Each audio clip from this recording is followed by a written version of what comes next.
America में Donald Trump पर हुए हमले ने न केवल सुरक्षा व्यवस्था पर सवाल खड़े किए हैं, बल्कि पूरे राजनीतिक और सामाजिक माहौल को भी झकझोर कर रख दिया है। पूरी दुनिया आज इसी बात की चर्चा कर रही है कि आखिर यह हमला हुआ कैसे। इतना हाई प्रोफाइल डिनर और वहां पर इतनी बड़ी सुरक्षा में चूक कैसे। इस घटना के बाद सबसे बड़ा सवाल यही उठ रहा है, ट्रंप का असली दुश्मन आखिर कौन है? क्या यह खतरा बाहरी है, आंतरिक है, या फिर दोनों का मिला जुला रूप है? याद कीजिए, 1 साल पहले भी एक रैली में राष्ट्रपति डोनाल्ड ट्रंप सरेआम अपना संबोधन दे रहे थे। उस वक्त भी खुले में उनके ऊपर गोली चलाने की कोशिश की गई थी। वहीं इस पूरे मामले को समझने के लिए हमें केवल घटना तक सीमित नहीं रहना होगा, बल्कि अमेरिका की राजनीति, वैश्विक संबंधों और सुरक्षा तंत्र की गहराई में भी जाना जरूरी है। हमले की घटना जिस तरह से हुई, उसने कई स्तर पर चिंता पैदा कर दी। एक हाई प्रोफाइल नेता जिनकी सुरक्षा की जिम्मेदारी यूनाइटेड स्टेट्स सीक्रेट सर्विस जैसी एजेंसी के पास होती है, उनके इतने करीब हमलावर का पहुंच जाना सामान्य बात नहीं मानी जा सकती। यह एजेंसी दुनिया की सबसे सक्षम सुरक्षा इकाइयों में गिनी जाती है, जिसका मुख्य काम ही शीर्ष नेताओं की सुरक्षा सुनिश्चित करना होता है। ऐसे में अगर सुरक्षा घेरा टूटता है तो यह केवल एक तकनीकी चूक नहीं, बल्कि एक प्रणालीगत कमजोरी का संकेत भी हो सकता है। इस घटना के बाद कई विशेषज्ञों और पत्रकारों ने यह सवाल उठाया कि क्या यह केवल लापरवाही थी या इसके पीछे कोई गहरी साजिश छिपी हुई थी। और यह कोई छोटा मोटा डिनर नहीं था। The white house correspondence dinner, जो कि अपने आप में एक हाई प्रोफाइल डिनर माना जाता है, बाकायदा एक बड़े इवेंट का यह डिनर हिस्सा होता है। अमेरिकी राजनीति में ध्रुवीकरण पिछले कुछ वर्षों में काफी बढ़ा है और राष्ट्रपति डोनाल्ड ट्रंप इस ध्रुवीकरण के केंद्र में रहे हैं। उनके समर्थक उन्हें एक मजबूत नेता के रूप में जरूर देखते हैं, जबकि उनके विरोधी उन्हें विवादित और विभाजनकारी नेता मानते हैं। ऐसे माहौल में किसी भी प्रकार की हिंसक घटना को केवल व्यक्तिगत हमले के रूप में नहीं देखा जा सकता, बल्कि व्यापक राजनीतिक तनाव का परिणाम भी हो सकती है। घटना के बाद पेंसिल्वेनिया कनेक्शन की चर्चा तेज हो गई है। यह कोई पहली बार नहीं है जब ट्रंप की सुरक्षा को लेकर सवाल उठे हों। पहले भी कुछ कार्यक्रमों में सुरक्षा में चूक की खबरें सामने आई थी। जैसा कि मैंने शुरुआत में जिक्र किया कि एक रैली को संबोधित करते हुए राष्ट्रपति डोनाल्ड ट्रंप के ऊपर गोली चलाई गई, और वो भी खुले आसमान के नीचे, जहां सैकड़ों लोग उन्हें सुनने के लिए मौजूद थे। अगर इन्हीं घटनाओं को जोड़कर देखा जाए तो ये एक पैटर्न की ओर इशारा करता है, जो सुरक्षा एजेंसियों के लिए चिंता का विषय होना चाहिए।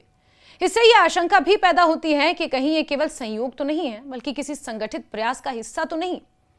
अंतर्राष्ट्रीय एंगल भी इस पूरे मामले की जटिलता को और बढ़ा देता है।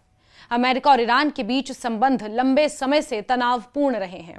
खासकर 2020 में कासिम सुलेमानी की हत्या के बाद दोनों देशों के बीच तनाव चरम पर पहुंच गया था, और आजकल तो और ज्यादा चरम पर है। स्ट्रेट ऑफ हॉर्मुज को लेकर, यूरेनियम एनरिचमेंट को लेकर, और जो 40 दिनों का युद्ध चला उसको लेकर। और उस समय भी अमेरिकी खुफिया एजेंसियों ने यह आशंका जताई थी कि ईरान बदले की कार्रवाई कर सकता है और ट्रंप जैसे बड़े नेताओं को निशाना बनाया जा सकता है। हालांकि इस तरह के आरोपों की पुष्टि करना आसान नहीं होता। इसके पीछे बहुत ज्यादा ठोस तथ्यों की जरूरत है, फैक्ट्स की जरूरत है। लेकिन इस संभावना को पूरी तरह खारिज भी नहीं किया जा सकता। इसी संदर्भ में पाकिस्तान के नागरिक आसिफ मर्चेंट का मामला भी सामने आया, जिसे कथित तौर पर मर्डर फॉर हायर साजिश में गिरफ्तार किया गया था। इस घटना ने यह संकेत दिया कि खतरा केवल घरेलू स्तर तक सीमित नहीं है, बल्कि अंतर्राष्ट्रीय नेटवर्क भी इसमें शामिल हो सकते हैं। हालांकि जांच अभी जारी है और किसी निष्कर्ष पर पहुंचना बहुत जल्दबाजी होगा, लेकिन यह स्पष्ट है कि सुरक्षा एजेंसियों को बहुस्तरीय खतरे का सामना करना पड़ रहा है। वहीं दूसरी ओर घरेलू राजनीति भी इस हमले को समझने में अहम भूमिका निभाती है। जिस शख्स ने अमेरिकी राष्ट्रपति डोनाल्ड ट्रंप के ऊपर गोली चलाई, उसका नाम कॉल थॉमस है, जो कि 33 वर्षीय है और कैलिफोर्निया का ही रहने वाला है।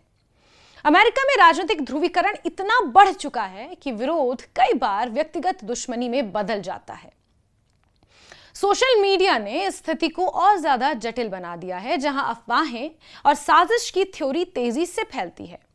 हमले के बाद भी सोशल मीडिया पर तरह तरह की अटकलें लगाई जा रही हैं। कुछ लोग इसे इनसाइड जॉब बता रहे हैं, तो कुछ इसे विदेशी साजिश मान रहे हैं।